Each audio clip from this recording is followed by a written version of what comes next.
The bioscanner's shrill alarm cut through the peaceful hum of the galactic survey. Vessel Dawn's edge like a knife through silk.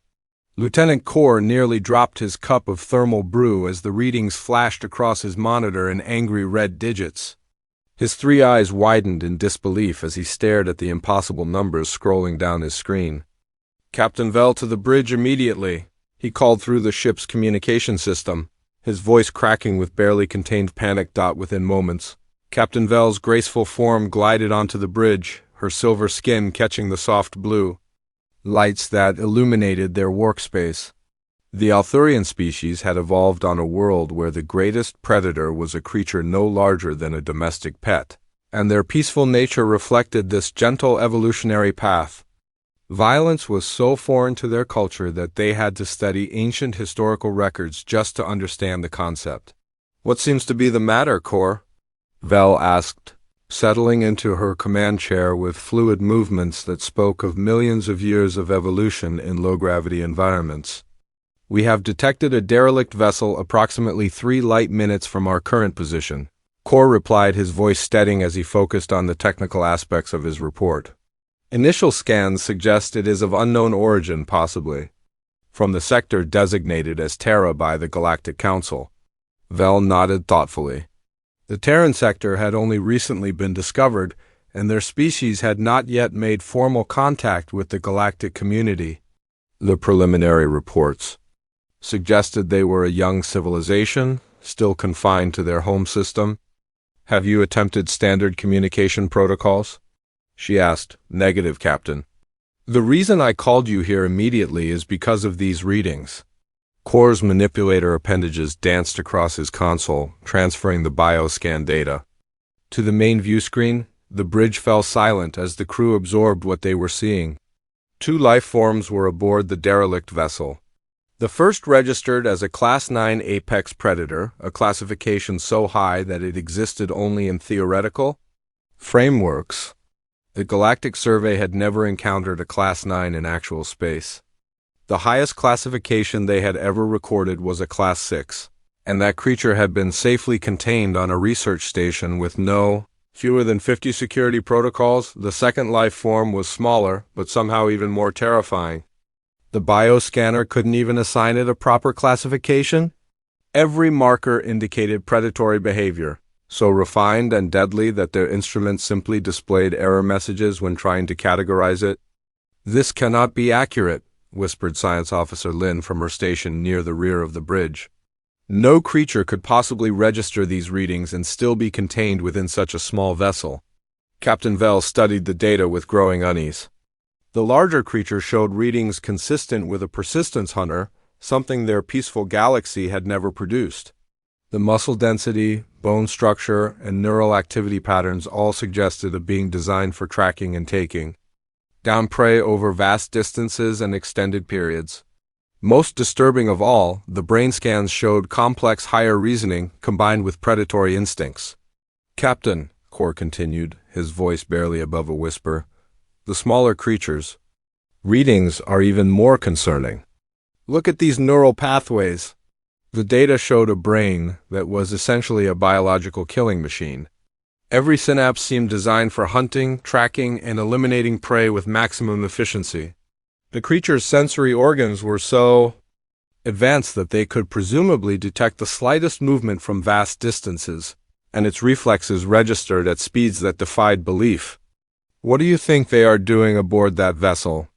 asked Navigator Prin, her usually calm demeanor showing cracks of anxiety. "Perhaps they are escaped specimens from some kind of research facility," suggested Lin. "Or worse, they could be weapons that have broken free from their containment." The thought sent a chill through the bridge crew. If these readings were accurate, they were looking at biological weapons of unprecedented capability. The larger creature alone could presumably track and hunt down entire populations, while the smaller one could serve as an assassin of terrifying efficiency. "Captain, I recommend we maintain maximum distance and contact the Galactic Defense Force immediately," Kor said, his professional training warring with his instinctive fear. Vell considered this carefully. Standard protocols did dictate calling for military support when encountering unknown threats of this magnitude. However, her scientific curiosity and duty as a survey captain also demanded investigation. These could be the first examples of an entirely new type of life form, and the knowledge gained could be invaluable to the galactic community. "Raise defensive shields and maintain current distance," she ordered. "I want continuous bioscans and full sensor sweeps every 30 seconds. Any change in their behavior or position, and we jump to hyperspace immediately." The bridge crew busied themselves with their assigned tasks, but an atmosphere of tension permeated their workplace. They were trained explorers and scientists, not military personnel.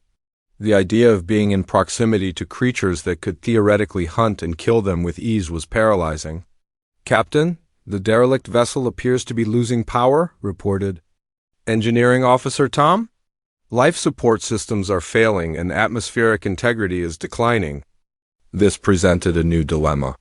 If these were indeed living creatures, they would die without intervention. The Arthurian Code of Ethics strictly forbade allowing sentient beings to perish when rescue was possible. However, that code had been written by and for peaceful species who had never encountered true predators. "How long do they have?" Vel asked. "Approximately 6 hours before life support fails completely," Tom replied. Vel closed her eyes and considered their options. They could contact the defense force and wait for military vessels to arrive, but that would take at least 8 hours. By then, whatever was aboard that ship would be dead. They could attempt to maintain distance while providing remote assistance. But their technology wasn't designed for that kind of precision work, or they could take the enormous risk of direct contact. "Continue monitoring," she finally decided. "I need to consider our options carefully. These readings suggest we may be dealing with something entirely outside our understanding of biological life. Whatever choice we make could have consequences that extend far beyond this single encounter." The bridge crew returned to their duties, but everyone could feel the weight of the decision that lay ahead. In the cold vacuum of space, two mysterious creatures drifted towards certain death, while the peaceful explorers who had found them struggled with a choice that could define the future of galactic civilization. The stealth drone's cameras transmitted crystal-clear images back to the Dawn's Edge, but what the crew saw defied their understanding of predatory behavior. Science Officer Lin had her 3 eyes glued to the monitors, watching the larger creature move through the corridors of the damaged vessel with a grace that seemed impossible for something so massive. "Look at how it moves," she whispered to her colleagues gathered around the observation station. "Every step is calculated, purposeful. It's not hunting randomly like our theoretical models suggested." The creature stood upright on 2 legs, a body plan that seemed inefficient until they observed how it used its upper limbs. Those appendages were clearly designed for manipulation and tool use, something that made the biological weapon theory even more terrifying. The creature was examining various systems throughout the ship, touching panels and manipulating controls with obvious intelligence. "It understands technology," muttered Engineer Tom, his scales shifting to a pale blue that indicated extreme anxiety among his species. "This isn't just a mindless predator. It's using the ship's systems like it built them." Captain Vel studied the readings more carefully. The creature's vital signs remained steady despite the failing life support, suggesting an incredible ability to adapt to hostile environments. Its heart rate was surprisingly slow for something supposedly designed for hunting, and its breathing patterns indicated a level of calm that was almost meditative. "Deploy a second drone," she ordered. "I want to observe the smaller creature as well." The second stealth drone maneuvered through the ship's ventilation system, following heat signatures and movement patterns. When it finally located the smaller predator, the bridge crew collectively gasped. The creature was perhaps 1/10 the size of the larger one, covered in what appeared to be dense fur that provided both insulation and camouflage, but it was the creature's behavior that truly unsettled them. It moved through the ship like liquid shadow, placing its feet with such precision that it made no sound whatsoever. Its head swiveled constantly, taking in every detail of its environment with senses that were clearly far beyond anything the Arthurians possessed. "Watch its eyes," Lin said, her voice filled with professional fascination despite her fear. "They're tracking movement that our sensors can't even detect." The creature's eyes seemed to glow with an internal light, and they moved independently of each other in a way that suggested it could process multiple visual streams simultaneously. When it paused to examine something, its entire body became perfectly still except for minute adjustments that kept it balanced and ready to move in any direction instantly. "There." Core pointed at his monitor. "Do you see how it's positioning itself near the ventilation intake? It's using the air currents to gather information about the entire ship." The implications were staggering. This small creature wasn't just a predator. It was a biological sensor array capable of mapping an entire environment through smell, sound, and air movement. If it could do that in the confines of a ship, what could it accomplish in an open environment? "Captain, I'm detecting some kind of interaction between the two creatures," reported Navigator Prin from her station. The larger creature had entered the same compartment as the smaller one, and their behavior changed immediately. The tension that had been evident in both of them seemed to fade, replaced by what could only be described as companionship.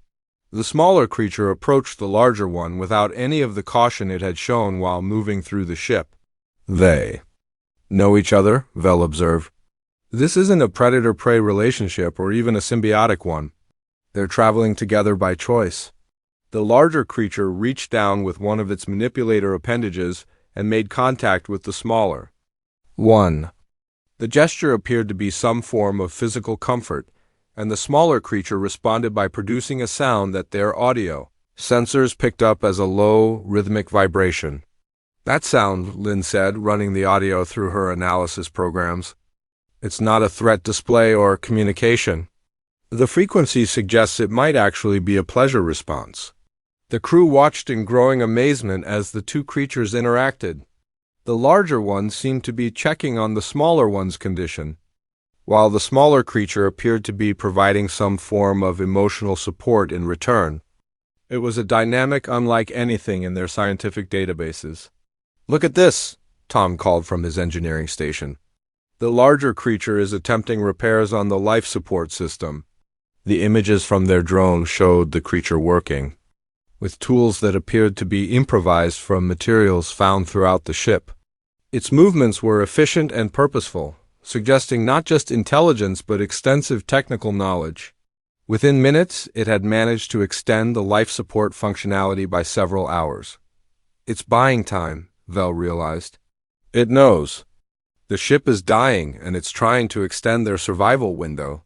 The smaller creature had positioned itself as a sentry while the larger one worked, its senses apparently monitoring the entire ship for any changes or threats. The division of labor was sophisticated and spoke to a level of cooperation that required complex communication and trust. "Captain, we need to make a decision soon," Core reminded her. "Even with the repairs that creature is making, they have perhaps 10 hours before the ship becomes completely uninhabitable." Vel nodded, but her attention was captured by something new happening on the monitors. The larger creature had activated what appeared to be a communication console and was inputting commands with obvious familiarity. Moments later, their own communication systems detected an incoming transmission. "They're trying to contact someone," Lynn reported. "The signal is being broadcast on multiple frequencies, including some that match our own communication protocols. Can you analyze the signal structure?" Vel asked. "Working on it now," Lynn replied, her manipulator appendages flying across her console. "Captain, this is remarkable. The signal contains mathematical proofs, star charts, and what appears to be basic linguistic structures. It's a first contact." "Protocol." The bridge fell silent as the implications sank in. These weren't mindless predators or escaped biological weapons.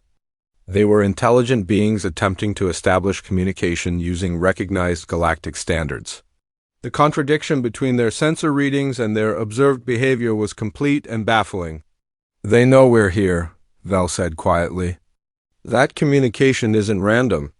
They've detected our presence, and they're trying to talk to us." The two creatures had stopped their other activities and were now both focused on the communication console. The larger one continued to input commands while the smaller one maintained its vigilant watch. Their body language suggested hope mixed with desperation, the universal pose of beings who needed help and weren't sure if it would come. "Prepare a response," Captain Vell ordered, her decision finally made. "If they want to talk, then we're going to find out exactly what we're dealing with." The response came faster than anyone on the Dawn's Edge had expected. Within minutes of their carefully crafted first contact message, the communication console lit up with an incoming transmission that made the bridge crew freeze in collective terror and amazement. "Dawn's Edge, this is Cargo Hauler Steady Profit requesting immediate assistance. My engine core failed 3 days ago and life support is critical. I have 1 passenger aboard and we're both running out of time." The voice was calm, measured, and spoke Galactic Standard with only a slight accent that suggested the speaker had learned it as a second language. More importantly, it was clearly the voice of an intelligent being capable of complex thought and emotional control under extreme stress. "Lieutenant." Core stared at his console in disbelief. "Captain, the transmission is coming from the larger creature. Our bioscans confirm it's the source of the communication." Science Officer Lin was frantically running analysis programs on the voice patterns.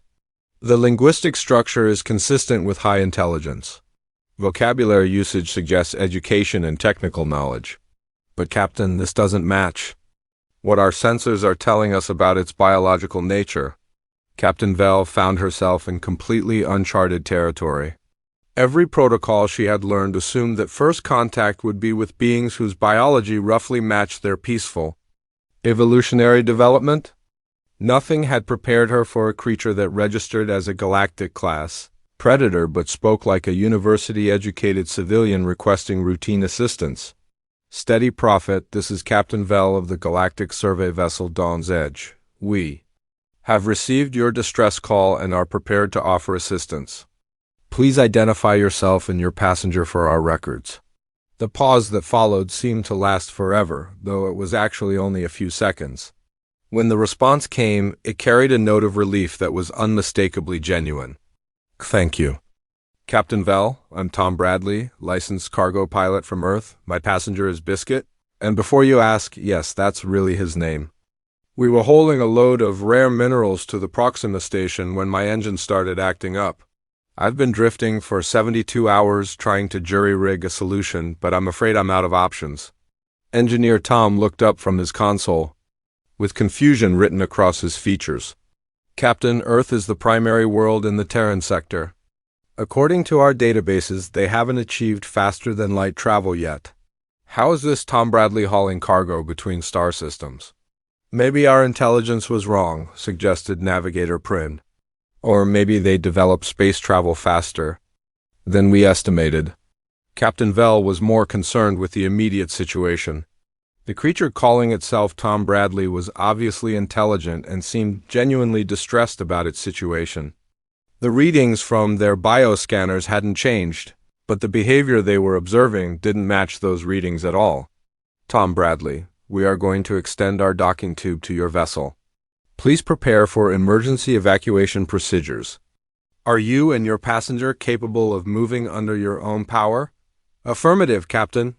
Biscuit and I are both mobile and ready to transfer." "I should warn you, though, Biscuit might be a little nervous about meeting new people.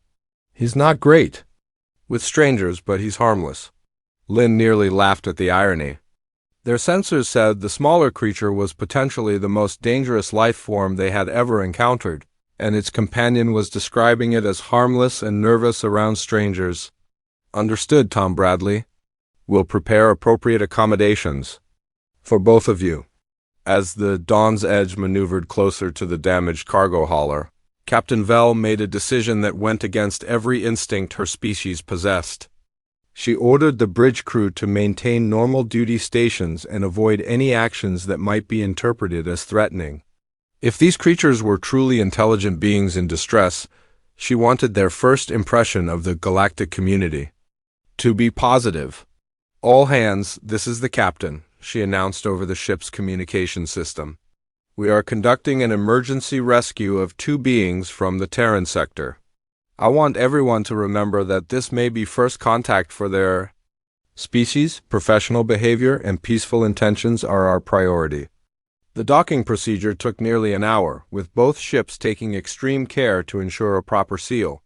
During that time, Tom Bradley provided a steady stream of information about his situation, his cargo, and his planned route. He spoke like any civilian pilot they might encounter, discussing technical problems and administrative delays with the casual competence of someone who had been doing the job for years. Docking sequence complete, reported Navigator Prin. Atmospheric integrity confirmed. The airlock is ready for opening. Captain Vell took a deep breath and made her way to the docking bay, accompanied by her senior staff and a full security detail, not because she intended to threaten their guests, but because standard protocols demanded it when dealing with unknown species. The airlock cycled open with a soft hiss, and Tom Bradley stepped through carrying what appeared to be a small travel container.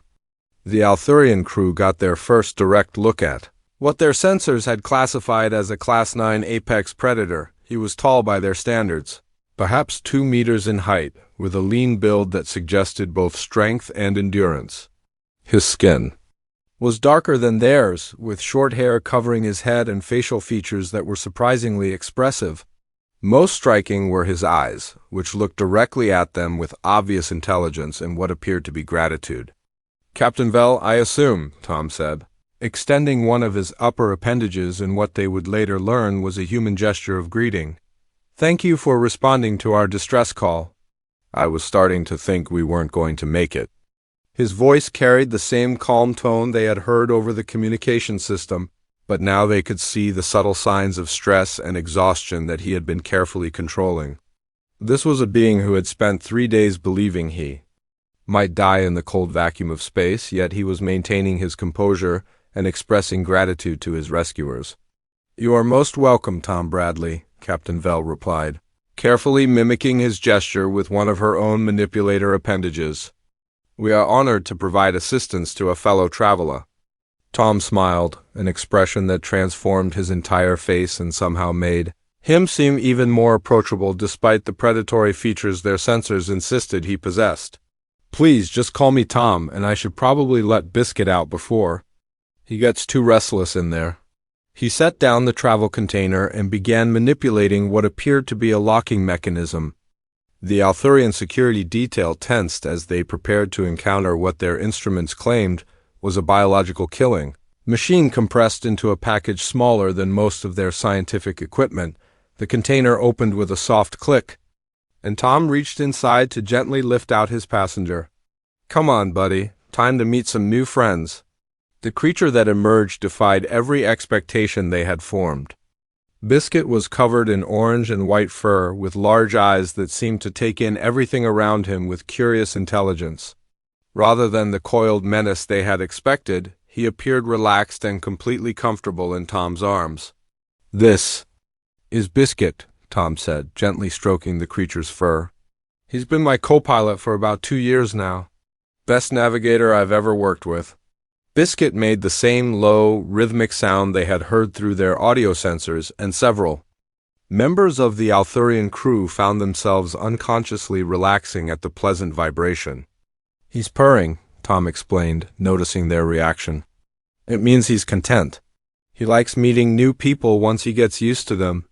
As if to prove Tom's point, Biscuit began looking around the docking bay with obvious curiosity rather than the predatory assessment they had expected. When his gaze fell on Captain Vell, he made a soft chirping sound that seemed almost conversational. "I think he likes you, Captain," Tom said with another of those transformative smiles. "He's got good instincts about people." Standing therein, the docking bay, surrounded by the peaceful crew of the Dawn's Edge, Tom and Biscuit seemed like nothing more than a tired pilot and his companion, grateful to be rescued and looking forward to getting home.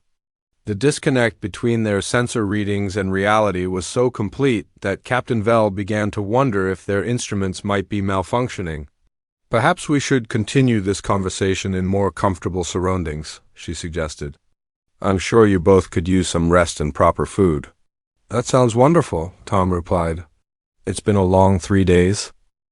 The guest quarters aboard the Dawn's Edge had never hosted beings quite like Tom and Biscuit, but the Althurian crew had done their best to make the space comfortable for their unusual visitors. Tom sat cross-legged on the floor, which seemed to be his preferred position, while Biscuit explored every corner of the room with the methodical thoroughness that had initially terrified their observers.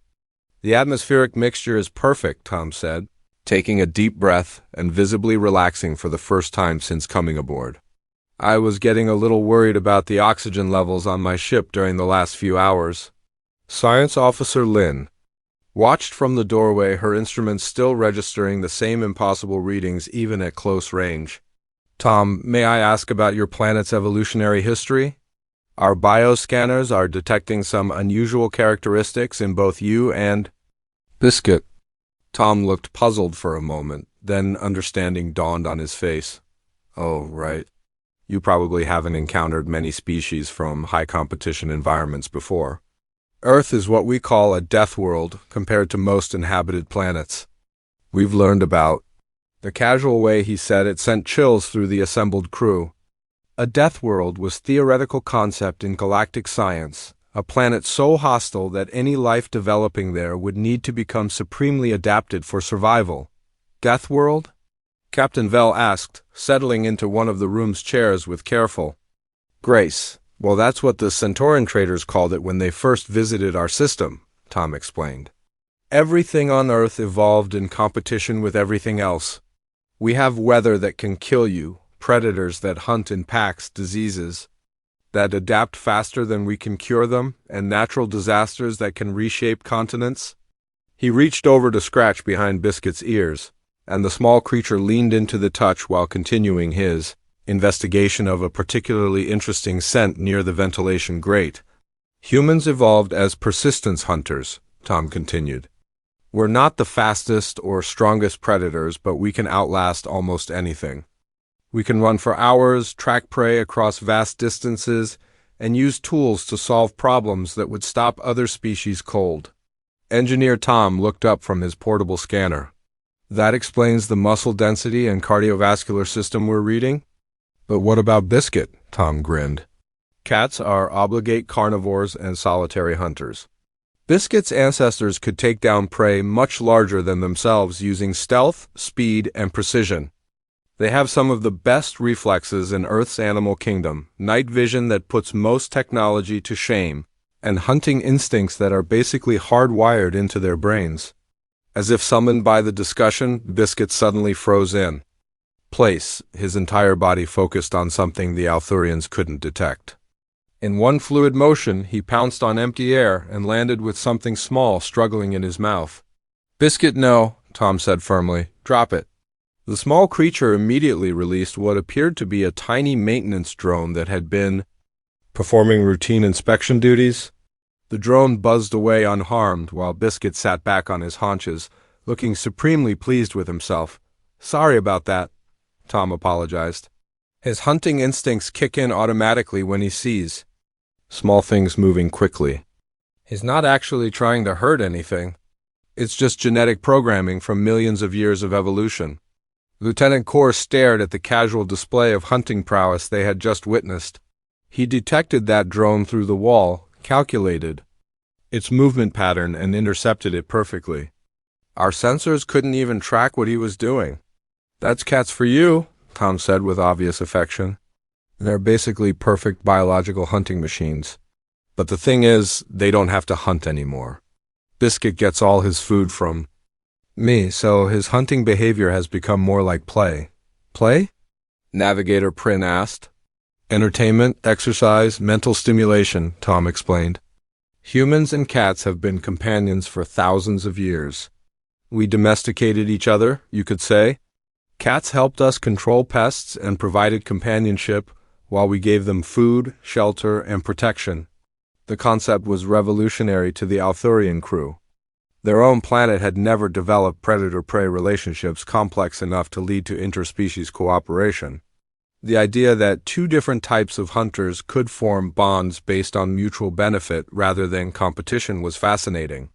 But surely such aggressive species must be constantly at war, suggested Captain VL. Tom considered this carefully. We have our conflicts, sure. But humans learned early that cooperation often works better than competition. We're social hunters, meaning we work together to achieve goals that individuals couldn't accomplish alone. And we've extended that cooperation to other species when it makes sense. Biscuit had finished his exploration and had discovered the room's environmental controls. The crew watched in amazement as he systematically tested each surface until he found one that was slightly warmer than the others, then settled down for what appeared to be a nap. He's thermoregulating, Lynn observed, finding the optimal temperature zone for rest and recovery. Cats love warm places, Tom confirmed. Heat helps them conserve energy, which is important for predators who need to be ready for sudden bursts of activity. Over the next several hours, the crew learned more about Earth's evolutionary history than their xenobiology databases contained about any other world. Tom answered their questions with the patient enthusiasm of someone who genuinely enjoyed sharing knowledge, while Biscuit demonstrated various aspects of feline behavior that consistently amazed their observers. The most remarkable thing, Tom said during one of their longer conversations, is that humans and cats chose each other. Early humans could have driven cats away from their settlements, and cats could have remained solitary. Instead, we recognized that we were better together than apart. Your species forms emotional bonds with other species? Asked Captain Vell. Tom's expression softened as he looked at Biscuit, who had moved from his warm spot to curl up next to Tom's leg. Absolutely. Biscuit isn't just my co-pilot or my pet. He's my friend, my companion, my family. I would risk my life to protect him, and I know he would do the same for me. The Althurian crew exchanged glances. This level of interspecies bonding was unknown in their experience, but they could see the evidence of it in every interaction between Tom and Biscuit. The small creature clearly trusted Tom completely, while Tom's protective instincts toward his companion were obvious. That explains the cooperative behavior we observed on your ship, Engineer Tom noted. You were working together to extend your survival time. Of course, Tom replied. We're a team. Where I go, Biscuit goes. We take care of each other. As the conversation continued, the crew began to understand that their bioscanners hadn't been wrong about Tom and Biscuit being predators. They were indeed perfectly adapted for hunting, tracking, and survival in hostile environments. But evolution had shaped them into something more complex than simple killing machines. They were intelligent, social, and capable of forming bonds that transcended species boundaries. I think, Captain Vell said quietly to Lynn during a brief break in the conversation, we may have discovered something that will change how the galaxy thinks about evolution and cooperation. Lynn nodded, watching as Biscuit stretched and yawned, displaying the casual confidence of a creature that feared nothing in its environment. These aren't just predators. They're predators who chose to become something else entirely. The question is, Vell mused, what do we do with this knowledge? Before Lynn could answer, Tom looked up from where he had been gently petting Biscuit. Captain, I hope you don't mind me asking, but how much longer until we reach a station where I can arrange transport back to Earth? I've got a cargo contract to fulfill, and my clients are probably wondering where their shipment disappeared to.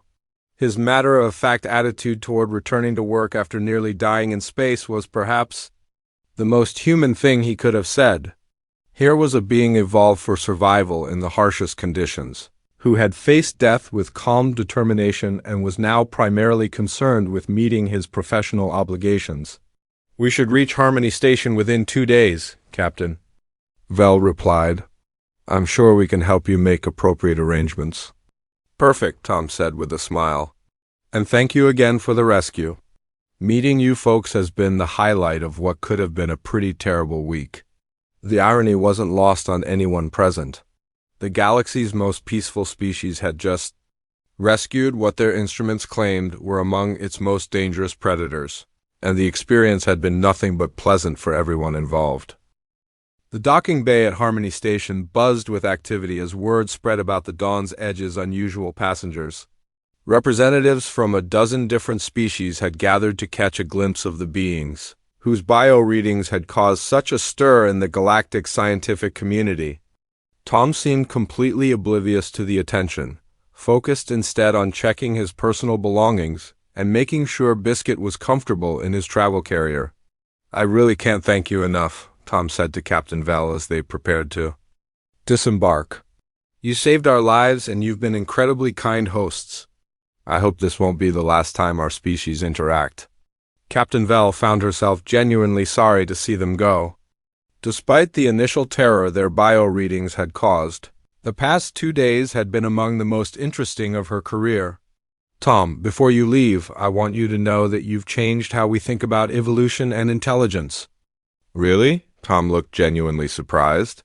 "We're just a pilot and his cat, nothing special about us." The humble response was so typical of what they had learned about Tom that several crew members smiled. Here was a being whose species had conquered one of the galaxy's most hostile worlds, developed faster-than-light travel independently, and formed complex partnerships with other species, and he considered himself ordinary. "Trust me," Science Officer Lin interjected. "There's nothing ordinary about either of you from a biological perspective."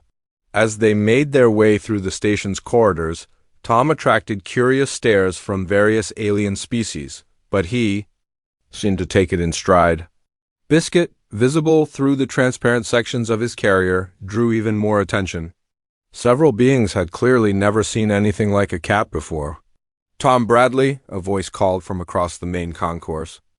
A tall, blue-skinned figure approached them with obvious excitement. "I'm Administrator Kex from the Galactic Science Council. We've been analyzing the reports from the Dawn's Edge, and we have some questions if you don't mind." "Sure," Tom replied, agreeably, "though I'm not sure what I can tell you that Captain Vel hasn't already covered." Administrator Kex gestured toward a nearby conference room. "Actually, we're more interested in discussing opportunities for cultural and scientific exchange between Earth and the galactic community." Over the next hour, Tom found himself in the unusual position of representing his entire species in preliminary diplomatic discussions. He handled it with the same calm competence he had shown throughout his rescue, answering questions about human society, technology, and intentions with honest directness. "So humans have no interest in territorial expansion or resource acquisition through force?" asked one of the assembled delegates. "Not as a species, no," Tom replied. "I mean, we have our problems like anyone else, but we figured out a long time ago that cooperation usually works better than conflict. It's hard to maintain civilization when you're constantly fighting." "And this partnership with other Earth species," another delegate inquired, "is it common?" Tom glanced at Biscuit, who had been released from his carrier and was currently investigating the conference room's furniture with typical feline curiosity. "Humans have working relationships with dozens of different animal species. Dogs for companionship and work, horses for transportation, various birds for communication, bees for agriculture. We learn that other species often have capabilities we don't, and we have things they need." "Remarkable," murmured a delegate from the Peaceful Coalition. "Your planet has essentially created a multi-species civilization." "I guess you could look at it that way," Tom said thoughtfully. "We just call it home." The discussion continued for another hour, with Tom providing insights into human culture, technology, and philosophy that fascinated the assembled delegates. When asked about human space exploration, he explained that Earth had developed faster-than-light travel through a combination of theoretical physics and what he called stubborn human engineering. "We're good at solving problems that seem impossible," he said with characteristic modesty. "When we decided we wanted to reach the stars, we kept trying different approaches until something worked." Administrator Kex leaned forward with interest. "Your species developed FTL independently, without any outside assistance or guidance?" "As far as I know, yes," Tom replied. "Though I'm just a cargo pilot, so I'm not exactly an expert on the technical details." The delegates exchanged meaningful glances. Independent FTL development was extremely rare, usually taking civilizations thousands of years and often requiring assistance from more advanced species. Earth had apparently achieved it in a fraction of the typical time frame. "Tom, Administrator," Kex said carefully, "we'd like to propose something." The Galactic Survey is always looking for qualified pilots and navigators for exploration missions. Your species' unique evolutionary background and problem-solving abilities could be invaluable for investigating potentially dangerous unknown regions. Tom considered this while watching Biscuit, who had discovered that the conference room's chairs could be made to rotate and was conducting what appeared to be a thorough scientific investigation of this phenomenon. "That sounds interesting," Tom said finally. "Though I should point out that Biscuit and I are a team. Wherever I go, he goes." "Of course," Administrator Kex replied quickly. "We wouldn't dream of separating such an effective partnership." The irony of the situation wasn't lost on Captain Vel, who had been observing the proceedings with growing amusement. 2 days ago, her crew had been terrified of these same beings that the galactic scientific community was now eager to recruit. "There is one thing you should know," Tom said, his expression becoming more serious. "Humans have a saying, 'Nobody gets left behind' if you're going to work with us. You need to understand that we don't abandon our people, our partners, or our allies, ever." The simple statement carried a weight that resonated throughout the room. Here was a species offering their unique capabilities to the galactic community, but only under terms that reflected their core values of loyalty and cooperation. "We would expect nothing less," Administrator Kex assured him. "In fact, that attitude is exactly what we need for long-range exploration missions." As the meeting concluded, Tom made arrangements to contact Earth's government about the formal diplomatic possibilities while also accepting a temporary position as a survey pilot. Biscuit, having completed his investigation of the rotating chairs, had settled down for a nap in a patch of artificial sunlight streaming through the conference room's observation windows. "One last question," asked a delegate from the scientific coalition. "How do you think other humans will react to learning about the galactic community?" Tom smiled, the expression that had become familiar to the Dawn's Edge crew over the past 2 days. "Probably the same way I did. A little surprised, definitely curious, and ready to make some new friends." 3 months later, Captain Vel received a message through official galactic communication channels. Tom and Biscuit had successfully completed their first survey mission, discovering 2 new habitable worlds and making first contact with a previously unknown species. The report noted that Tom's unconventional problem-solving approaches had resolved several critical situations, while Biscuit's exceptional sensory capabilities had detected environmental hazards that conventional instruments had missed. The message included a personal note from Tom thanking her again for the rescue and mentioning that Biscuit had apparently decided that Starship life agreed with him. There was also a formal request from the Galactic Survey asking if the Dawn's Edge would be interested in serving as the primary liaison vessel for future human integration into galactic society. Captain Vel approved the assignment immediately.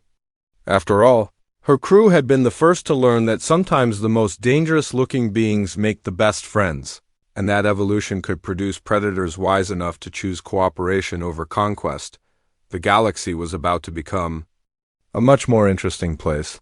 And it all started with a simple rescue of a cargo pilot and his cat who had wandered a little too far from home. Their sensors had said apex predator, but they had found something far more valuable, partners who would help them explore the vast unknowns that still waited among the stars. In the end, Tom had been right about humans being good at solving impossible problems. They had taken a galaxy full of peaceful species who had never learned to face real danger, and they had offered to be their guides into the darkness beyond the known worlds. Not as conquerors or competitors, but as friends who understood that the universe was vast enough for everyone to find their place among the stars. The Dawn's Edge set course for Earth, carrying formal diplomatic credentials and a simple message of friendship between species. Captain Vel couldn't help but smile as she thought about how their mission had started with terror and was ending with hope. Sometimes the best discoveries came from the most unexpected encounters, and sometimes the beings who looked most dangerous turned out to be exactly what the galaxy had been waiting for.